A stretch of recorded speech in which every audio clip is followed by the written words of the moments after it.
Quarter ফাইনালে প্রথম মুখোমুখি হচ্ছে ফ্রান্স এবং মরক্কো। ম্যাচটি অনুষ্ঠিত হবে 10 তারিখ রাত 2টায়। সো এই ম্যাচটি নিয়ে আমার আগে থেকেই মন খারাপ, বিকজ দুটো টিমই ফেভারিট, যে কোনো একটা টিমকে তো বিদায় নিতেই হবে কোয়ার্টার ফাইনাল থেকে।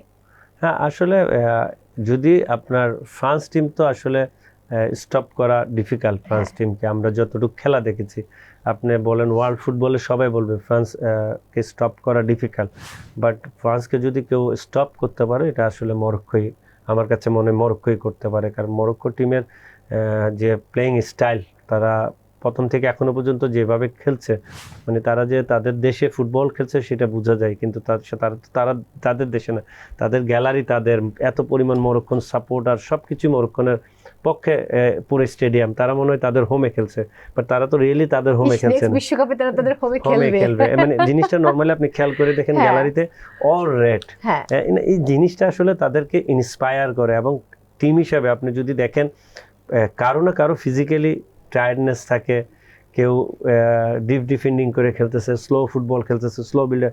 মরক্কো কিন্তু তার ভিন্ন, 90 মিনিটস তারা একই রিদমে ফুটবল খেলতেছে।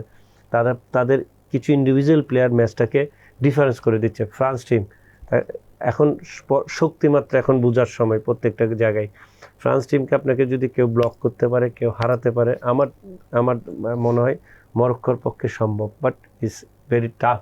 মরক্কোকে অনেক ফাইট, মানে একটা টাফ ম্যাচ হবে, এটা একটা টাফ জব আপনার করতে হবে, টাফ জব শেষ করতে হবে, কারণ এটা ইজি ম্যাচ না।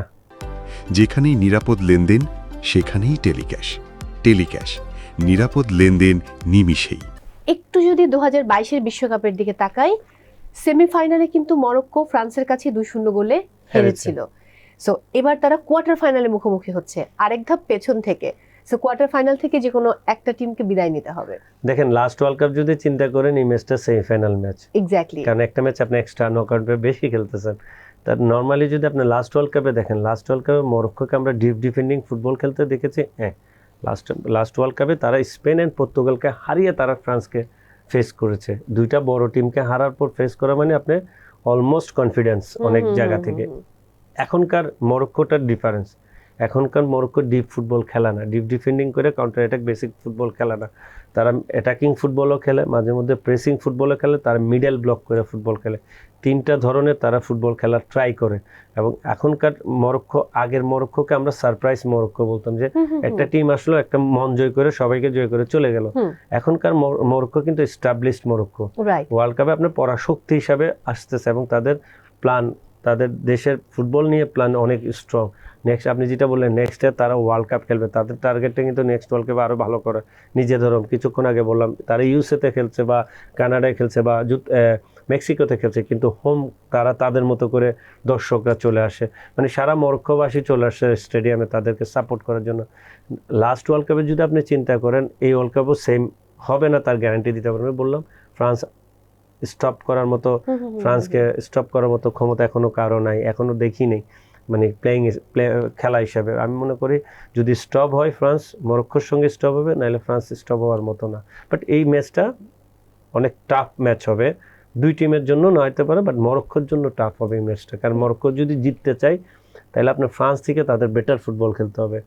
দ্যাটস ওয়াই আমি মনে করি এটা টাফ। একটা বিশ্বকাপ কিন্তু তাদেরকে বাড়ি ফিরতে হয়েছিল এই ফ্রান্সের সাথে মুখোমুখি হয়ে 2-0-তে। তারা চাইবে এবার সেটা পুষিয়ে নিতে, সেই জায়গা থেকে তারা তাদের সর্বোচ্চটুকু দিয়ে চেষ্টা করবে। রাইট, প্রিয় দর্শক, স্ক্রিনে চোখ রাখবো, দেখে নেব মরক্কো এবং ফ্রান্সের এই ম্যাচে দুই দলের সম্ভাব্য লাইন আপ এবং ফরমেশন কি হতে পারে।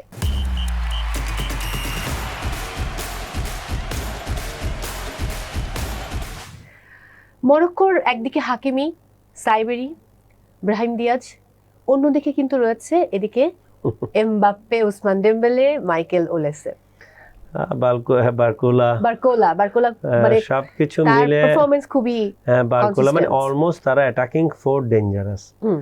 আই থিঙ্ক সাইবেরি লাস্ট ম্যাচ খেলে নাই, তার একজন প্লেয়ার নাম্বার 9 খেলেছে, সেও স্কোর করেছে। আপনি যদি নর্মালি চিন্তা করেন, ফ্রান্সের অ্যাটাকিং সাইড আর মরক্কোর attacking side far better France. মানে আটকানো ডিফিকাল্ট, কারণ তারা প্রত্যেকজন গোলে, বারকোলা মনে আই থিঙ্ক 2 গোল করেছে দুইটা ম্যাচে। তারপর হলো এমবাপ্পে অলমোস্ট 7 গোল, আর দেম্বেলের অলমোস্ট 4 গোল, আর অলিসার গোল আছে, কিন্তু অ্যাসিস্ট অলমোস্ট 6 অ্যাসিস্ট। নর্মালি একটা ওয়ার্ল্ড কাপ, এতগুলি ওয়ার্ল্ড কাপ খেলে মেসির অ্যাসিস্ট আই থিঙ্ক 9 বা 10, এক ওয়ার্ল্ড কাপ খেলে আপনার অলিসার অ্যাসিস্ট 6, মানে আপনি চিন্তা করে দেখেন তার